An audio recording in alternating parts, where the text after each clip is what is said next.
में आपने single input model देखा, प्रॉफिट मैक्सिमाइजेशन देखा। चैप्टर 9 में मल्टीपल इनपुट मॉडल देखा आपने, उसमें प्रॉफिट मैक्सिमाइजेशन देखा, जिसमें हम रिटर्न टू स्केल और आइसो काउंट और आइसो कॉस्ट के अकॉर्डिंग हमने प्रॉफिट मैक्सिमाइजेशन किया। सप्लाई कर्व हमने सिंगल फैक्टर में भी दिखाया और मल्टीपल फैक्टर में भी सप्लाई कर्व दिखाया कि लॉन्ग रन इंडस्ट्री में सप्लाई कर्व कैसा होता है। ठीक है, अब आपके रीडिंग के according chapter number 10, chapter number 10 में शॉर्ट रन प्रोडक्शन फंक्शन है। बेसिकली लॉन्ग रन में दोनों वेरिएबल्स, दोनों इनपुट क्या थे, चेंजेबल वेरिएबल थे, मतलब वेरिएबल इनपुट थे दोनों। लेकिन शॉर्ट रन में कुछ इनपुट है वो कांस्टेंट रहता है, जिसे हम फिक्स इनपुट बोलते हैं क्लास।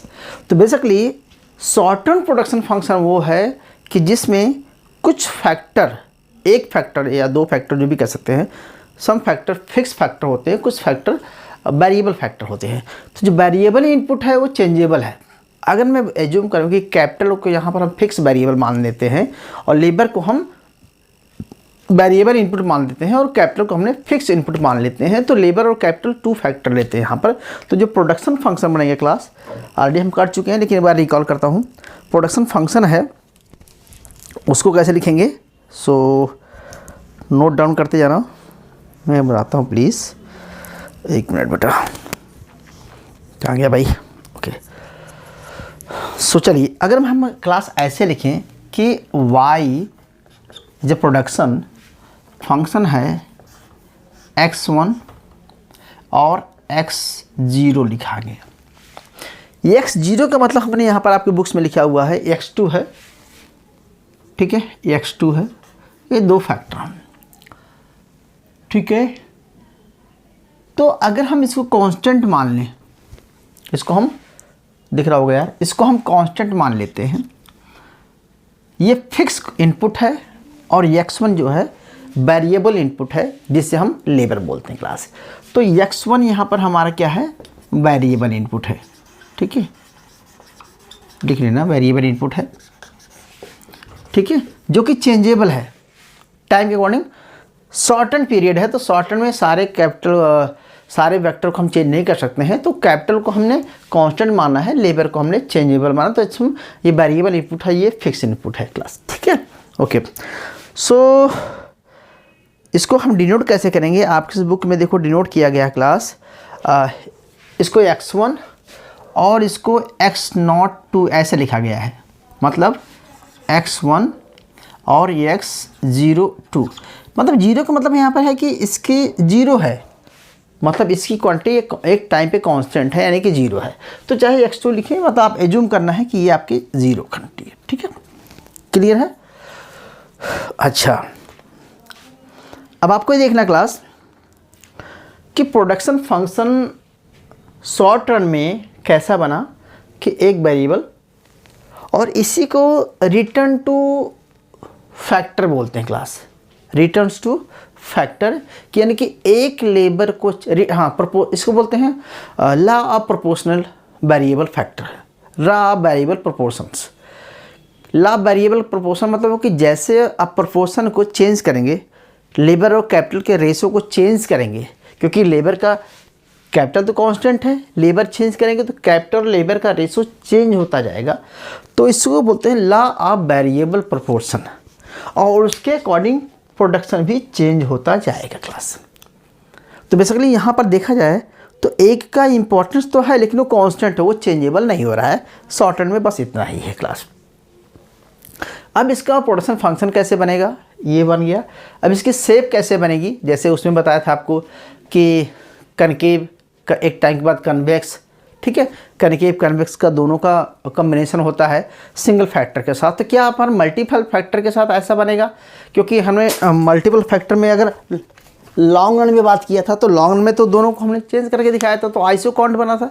लेकिन यहाँ पे क्या है कि अगर एक फैक्टर को कांस्टेंट रखते हैं, दूसरे फैक्टर को चेंज कर सकते हैं, तो प्रोडक्शन किस तरह से मूव करेगा इसको हमको आइडेंटिफाई करना है क्लास, ठीक है। सो इसके पहले आपको मैं कैसे दिखाऊँ एवरेज प्रोडक्शन। अब देखिए क्लास, ये आपका हो गया फंक्शन, क्या हो गया फंक्शन। अब अगर हमें एवरेज प्रोडक्शन कैसे निकालेंगे, किसी भी फैक्टर की एवरेज प्रोडक्टिविटी कैसे निकालते हैं, ठीक है। तो एवरेज प्रोडक्टिविटी किसकी निकालेंगे, x1 की, ठीक है, या इसको हम पी एवरेज प्रोडक्टिविटी हम इसको क्या बोल सकते हैं, x1 लिख सकते हैं, ऐसे ब्रेकेट में लिख दिए x1 इज इक्वल टू क्या लिखेंगे बेटा जी, फंक्शन क्या है, फंक्शन है क्या है x1 और x2 0 ऑब्लिक क्या करेंगे, ऑब्लिक इसको किससे डिवाइड करेंगे, एवरेज प्रोडक्टिविटी निकालना है तो उसको हम x1 से डिवाइड कर देंगे, किसको सर, तो एवरेज निकल आएगा, ठीक है। और मार्जिनल प्रोडक्टिविटी कैसे आइडेंटिफाई करेंगे, average production is output per unit of quality, ठीक है। और मार्जिनल प्रोडक्टिविटी को निकालने के लिए कैसे करेंगे, तो आपने पढ़ते चले आ रहे हैं, बार बार नहीं बता रहा हूँ। अगर किसी भी फैक्टर की मार्जिनल प्रोडक्टिविटी निकालना है तो derivation of f x1 x02 अबनीक डेरिवेशन x1। तो ये क्या हो गया क्लास, आपकी मार्जिनल प्रोडक्टिविटी निकलेगी, ठीक है। तो ये टोटल प्रोडक्शन हो जाएगा, टोटल प्रोडक्शन है ये y, और y की जगह हम इसको पुट कर सकते हैं तो आइदर y अपान ऐसे लिख सकते हैं x1, या derivation of y upon derivation of x1 लिख सकते हैं। तो हम x1 y1 की जगह पे हमने क्या किया, इसको पूरे को फंक्शन को पुट कर दिया। क्लियर हुआ, डार्क नहीं दिख रहा भाई, क्या बोला आपने, दिख रहा होगा, एक मिनट थोड़ा सा डार्क करता हूँ, चलो अभी दिख रहा होगा आप लोगों को, ठीक है, ओके ओके, इतना समझ आ गया। लेकिन इसको हम न्यूमेरिकली कैसे देखेंगे क्लास, अगर मैं बात करूँ, मान चलो एक फंक्शन लेते हैं, कौन सा लेंगे, कॉफ डगलस प्रोडक्शन फंक्शन लेते हैं। लिखिए, हम लिखते हैं आपकी बुक में जो भी लिखते हैं y इक्वल टू x1 0.5 और x2 जो कि ये कांस्टेंट है, इसको हम 0 लिखेंगे, x2 0.5 है, ठीक है। यह एक कौन सा है, कॉफ डगलस प्रोडक्शन फंक्शन है। अगर आपसे पूछा जाए भैया कि आप इसकी एवरेज प्रोडक्टिविटी निकालिए या मार्जिनल प्रोडक्टिविटी निकालिए क्लास, तो अगर मैं कहूँ यहाँ पर आपको क्वांटिटी देनी पड़ेगी, तो अगर मैं बोलूँ क्लास कि x2 0 नॉट है, इसी क्वांटिटी 4 है जो कि फिक्स है, हमने माना कि कैपिटल है वो फिक्स है, वो 4 क्वांटिटी कैपिटल फिक्स है, ठीक है, दिख रहा होगा, 4 क्वांटिटी कैपिटल फिक्स है। लेबर की क्वांटिटी, ठीक है, तो इसका मतलब अगर x02 नॉट 4 करेंगे तो क्या निकलेगा, ठीक है, ओके। अगले क्लास हम इसकी जगह पे, अच्छा लिख लीजिए पहले, x1 की जगह पे आप 9 कर दीजिए, मतलब आप 9 लेबर हायर कर रहे हैं क्लास, और आप 4 कैपिटल हायर कर रहे हैं, तो आपकी जो है टोटल आउटपुट कितना होगा। तो कैसे आइडेंटिफाई करेंगे, तो आपको बता चुके हैं क्लास कि इस पॉइंट में क्या करेंगे आप, 4 × 0.5 इंटू 9 × 0.5 इंटू 4 × 0.5, 4 × 0.5 को मल्टीप्लाई करेंगे क्लास, तो कितना आएगा, ये 2 आ जाएगा, मैं निकाल के रखा हूँ, ठीक है। तो फाइनली ये कैलकुलेट करेंगे तो इज इक्वल टू आएगा 2x1 इंटू 0.45, ठीक है, 2x1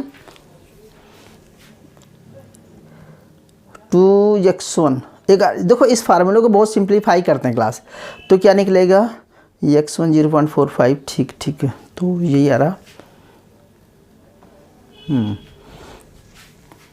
सॉरी क्लास, देखिए हमें भी यहाँ पुट नहीं करते हैं, अगर इसको और सिंप्लीफाई करते हैं तो कैसे निकल रहा है कि x1 0.5 इंटू x2 की जगह पे 4 इंटू 0.5, जब इसको फुली आप सॉल्व करेंगे क्लास तो क्या निकलेगा, 2x1 0.5, आप क्या निकला, 2x1 0.5 निकला क्लास, ठीक है।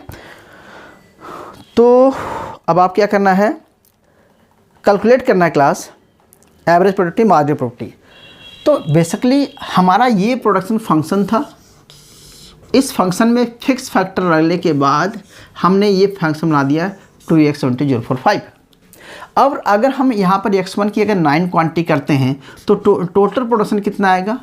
Total production is equal to आ जाएगा क्लास 9 इंटू 0.5 इंटू कितना है, ये ऑलरेडी 2 हाई है तो कितना हो जाएगा 2 into 9 into 0.5।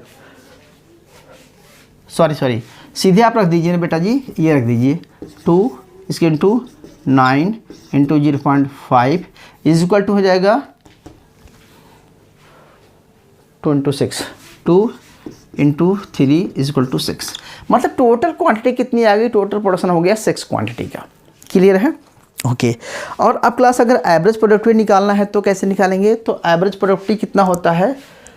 Average production is equal to, formula आपके सामने ही है, तो आप ऐसे भी लिख सकते हैं कि AP9 है यहाँ पर, तो 6/9 कितना हो जाएगा 6/9 इज इक्वल टू, लगाओ यार 0.67 आपका एवरेज प्रोडक्शन निकल गया है। मार्जिनल प्रोडक्टिविटी को कैसे आइडेंटिफाई करें क्लास? तो मार्जिनल प्रोडक्टिविटी ऑफ लेबर यानी कि मार्जिनल प्रोडक्टिविटी x1 या इसको x1 लिख सकते हैं, इज इक्वल टू कैसे करेंगे? तो आपके सामने है कि चेंज इन डेरिवेशन आप चेंज इन वन। अब आपके सामने कौन सा लिखा हुआ है? ये क्या है 2x1 में 0.45, ये क्या है टोटल प्रोडक्शन फंक्शन है। इसको आप मल्टीप्लाई करेंगे तो क्या निकलेगा बताओ? सॉल्व करें क्लास, कितना निकलेगा? मार्जिनल प्रोडक्शन इक्वल टू निकलेगा, बोलो 9.0.5 कितना निकलेगा? First derivative. ओके, तो फर्स्ट डेरिवेटिव कैसे निकालेंगे? तो लिखिए, लिखने वाले डेरिवेशन ऑफ dx1 ये लिखेंगे इज इक्वल टू, हम लिख देंगे क्लास 2 इंटू 1/2, 2 इंटू 0.5 को 1/2 लिख दिया, 1/2 x1 0.5, ठीक है, इज इक्वल टू हो गया x2, अरे भाई 2 इसको लाएंगे मल्टीप्लाई करेंगे, 2 इंटू इधर करेंगे तो 2 इंटू 1/2 इंटू x 0.5, ठीक है, नहीं समझ आ रहा? अरे यार माइनस ये निगेट, देखो भैया हमने कहा कि आपके सामने 2x1 0.5 है। अब क्या होगा, पहले 2 को मल्टीप्लाई करेंगे इंटू इसको 1/2 कर देंगे, फिर x1 की जगह पे कितना लिखेंगे? x1 की जगह पे x1 लिखेंगे, ठीक है, और ये -1 माइनस तो -0.5। अब आपके पास ये फार्मूला बन गया, क्या? मार्जिनल प्रोडक्टिविटी का फार्मूला आपका ये बन गया। और आपके पास अभी कितने लेबर हायर कर रहे हैं आप? तो 2 इंटू 1/2 इसी का पे इंटू 9 इंटू 0.5। जब इसको लगाएंगे आप तो कितना निकलेगा? 0.33। तो मार्जिनल प्रोडक्टिविटी निकालना आपको आ गया होगा। मार्जिनल प्रोडक्टिविटी आपको निकालना आ गया क्लास, ठीक है। तो बेसिकली अगर इस सारे फैक्टर को हम दिखाएं क्लास, ठीक है, तो क्या निकलेगा? आपका एवरेज प्रोडक्शन मार्जिनल प्रोडक्शन निकलता चला जाएगा क्लास, ठीक है। अगर मैं कहूँ एक दूसरा एग्जांपल लेना है तो ले लीजिए, एक और फंक्शन सकते क्लास। बेसिकली आपको मैं एवरेज प्रोडक्टिविटी मार्जिनल प्रोडक्टिविटी निकालना सिखा रहा हूँ क्लास। एक दूसरा एग्जांपल लेते हैं, कहो तो, ठीक है, ये रहने देता हूँ, चलो लिखो क्लास। एक एग्जांपल लेते हैं, y is equal to given function है, बुक्स लेते हैं 5x1 0.5 इंटू x02 इंटू 0.3। मतलब अब बताओ क्लास क्या निकलेगा? ये आपके पास प्रोडक्शन फंक्शन है, ठीक है। अब इस प्रोडक्शन फंक्शन को आप पहले कन्वर्ट कीजिएगा। अगर हम कहूँ कि फिक्स फैक्टर, अगर फिक्स फैक्टर दिया गया, फिक्स फैक्टर कितना है? अगर मैं कहूँ कि आपको फिक्स्ड फैक्टर देते हैं कि यानी कि इसके बराबर x02 इज इक्वल टू दे दिया 16, ठीक है, आपको आइडेंटिफाई करना है। एक्स को दे दिया हमने 16। क्लियर है। अब आपको इसका जो फंक्शन आइडेंटिफाई करेंगे तो पहले इसको x जगह पे 16 रख करके आप 0.3 निकालेंगे तो कितना होगा 5 × 0.3। तो फाइनल जो कैलकुलेशन करेंगे क्लास, इसको आपको कैलकुलेट करना, मैं नहीं कर रहा हूँ भाई। तो आपका जो सिंप्लीफाई करेंगे तो 12 कितना बनेगा क्लास 12.8 x1 0.5 ये आपका फंक्शन बन जाएगा क्लास। ठीक है, क्योंकि फंक्शन बन जाएगा, क्योंकि 16 0.3 रखेंगे, 16 0.3 रखेंगे तो 2.56 आ जाएगा। कितना है 2.56 आ जाएगा। और 2.56 में यहाँ पर 5 x1 0.5 इंटू 2.56 ये रखेंगे तो अल्टीमेटली आपका फार्मूला बन जाएगा 12.8156 बन जाएगा। ठीक है, अब इस फार्मूले को क्लास ये हो गया आपका। अब आपको एवरेज प्रोडक्टिविटी निकालना है तो समझ जाइए क्या करेंगे, और मार्जिनल प्रोडक्टिविटी निकालना है तो समझ जाओ आप क्या करेंगे। तो एवरेज प्रोडक्शन और मार्जिनल प्रोडक्शन तो निकालना आ गया, लेकिन ये कौन सा फंक्शन था क्लास, ये डगलस प्रोडक्शन फंक्शन था। ठीक है, अब हम एक आपको सिंपल फंक्शन लेते हैं जिसमें आपको और अच्छे से समझ में आ जाए क्लास। मान लीजिए एक क्यूबिक फंक्शन लगते हैं। ठीक है,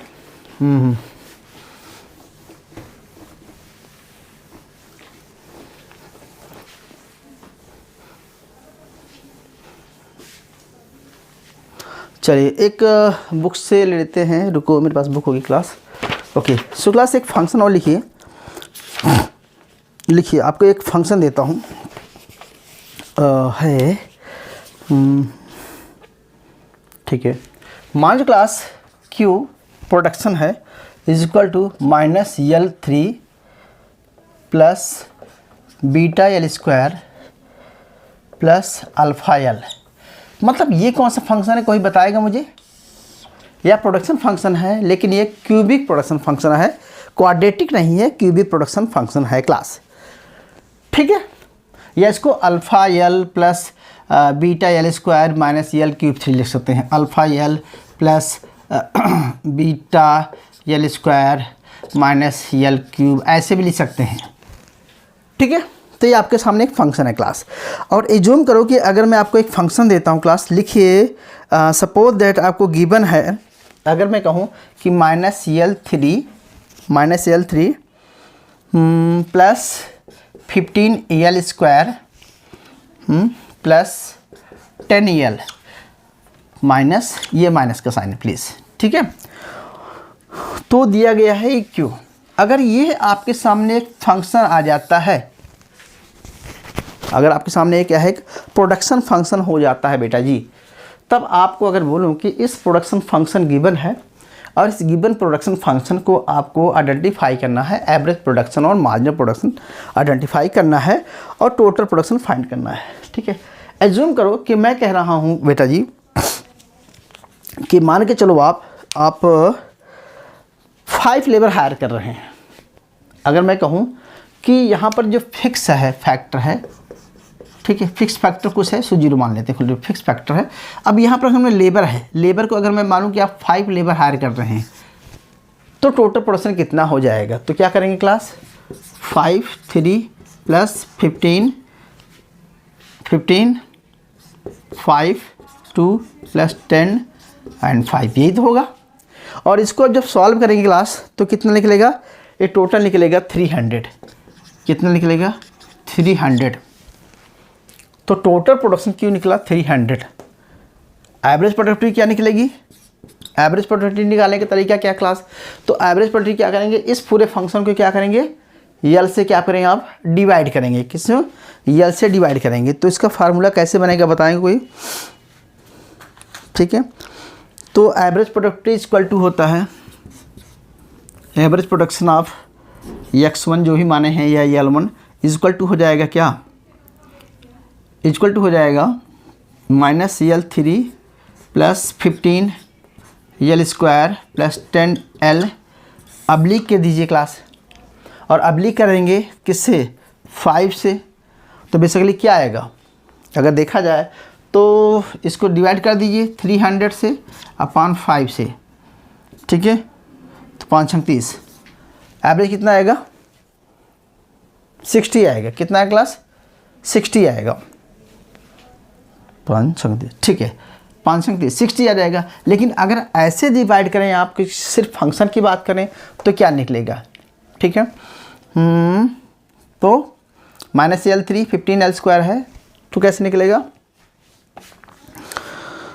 ओके, तो आएगा -L², इसको सॉल्व करेंगे क्या आएगा?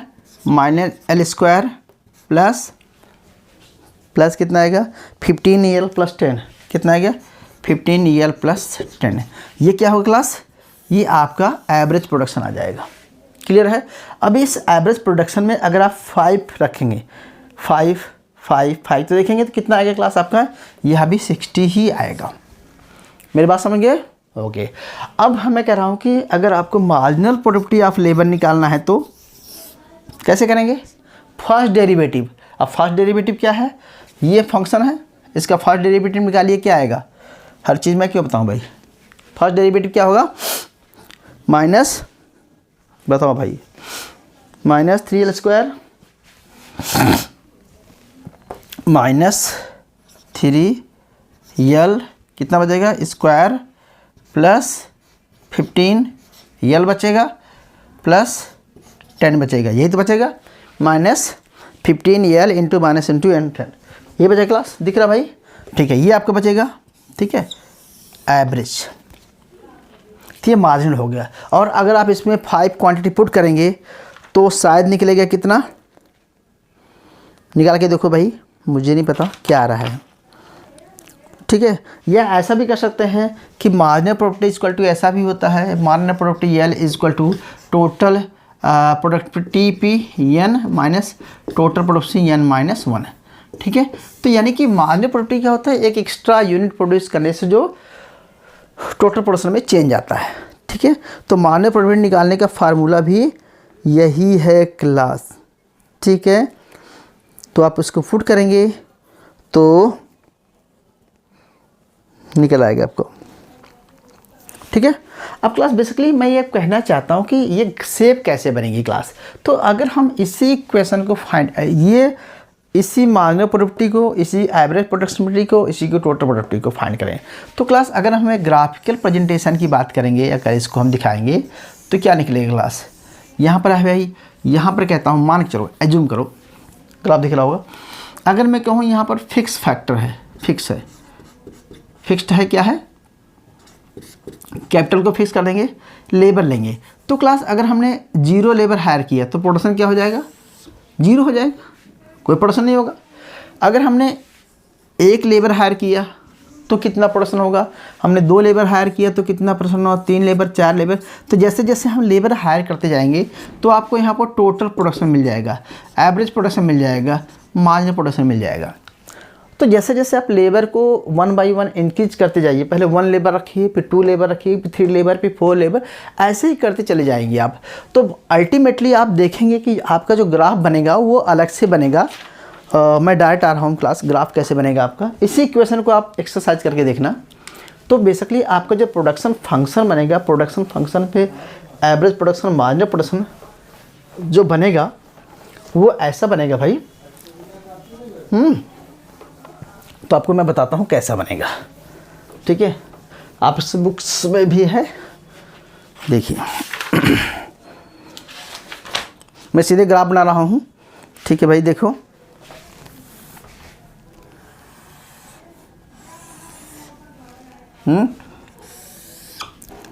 चलो ये ग्राफ हो गया।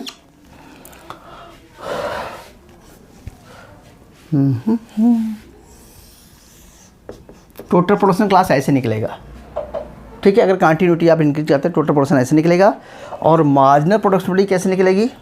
तो जहाँ पर टोटल प्रोडक्शन हाई हो रहा है क्लास, ठीक है, जहाँ पर टोटल प्रोडक्शन हाई हो रहा है और जहाँ से टर्निंग पॉइंट हो रहा है, ठीक है, जहाँ से टर्निंग पॉइंट हो रहा है, तो क्लास यहाँ पर है AP MP, ठीक है,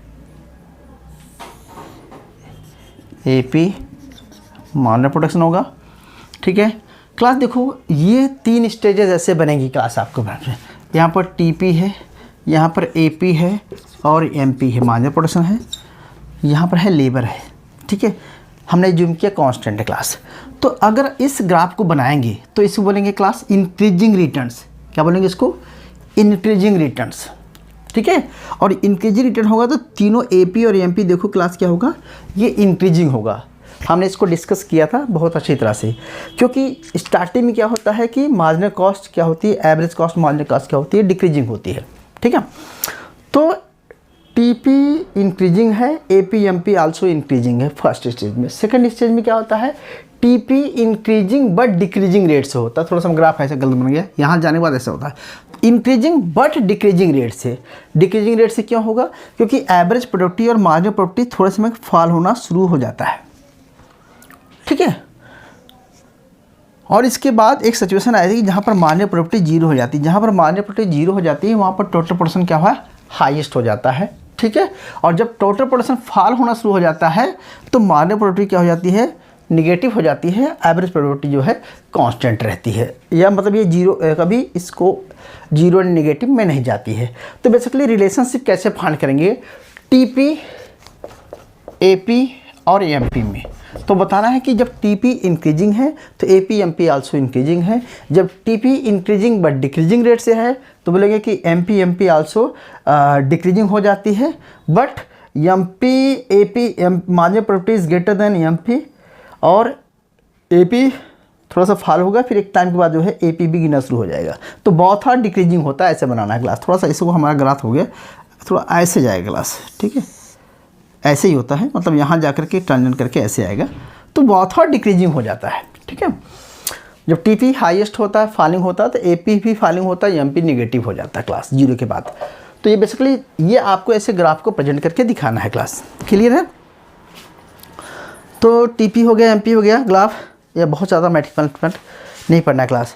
तो बेसिकली अगर आपको एक कोई फंक्शन दे दिया जाता है तो एवरेज प्रोडक्टिविटी मार्जिनल प्रोडक्टिविटी निकालने का आपको पता आइडिया हो चुका है, और उस फंक्शन के अकॉर्डिंग आप डिराइव कर लेंगे एपी और एमपी और मार्जिनल प्रोडक्टिविटी। इसके अकॉर्डिंग ग्राफ को प्लॉट करेंगे। ग्राफ ऑलरेडी ऐसे बनेगा। अब ग्राफ कैसे बनेगा डिपेंड करेगा फंक्शन कौन सा है, एवरेज क्यूबिक है या क्वाड्रेटिक है या कॉस्ट, अलग अलग फंक्शन हो सकता है, पॉलिनोमियल फंक्शन हो सकता है, तो या कॉफ डगलस प्रोडक्शन फंक्शन होता है, जैसे हम पिछली क्लास में हमने पढ़ा कि अगर नॉमिनल है एक्स, छोड़िए फिर से वही भी जाएंगे तो आपको बोलेंगे बार बार सर निकाल करते हैं। ये क्लियर हुआ, ओके, ठीक है भाई। ये तो शॉर्ट टर्म के प्रोडक्शन फंक्शन हो गया। अब शॉर्ट टर्म की कॉस्ट पढ़ते हैं, तो शॉर्ट टर्म प्रोडक्शन पढ़ेंगे, फिर शॉर्ट टर्म की सारी कॉस्ट पढ़ेंगे, इसके बाद हम दोनों के क्या करके प्रॉफिट मैक्सिमाइजेशन यहाँ भी करना है आपको, ठीक है। तो इसको नोट कीजिए, फिर हम कॉस्ट स्टार्ट करते हैं, ठीक है। मैं पोस्ट कर रहा हूँ।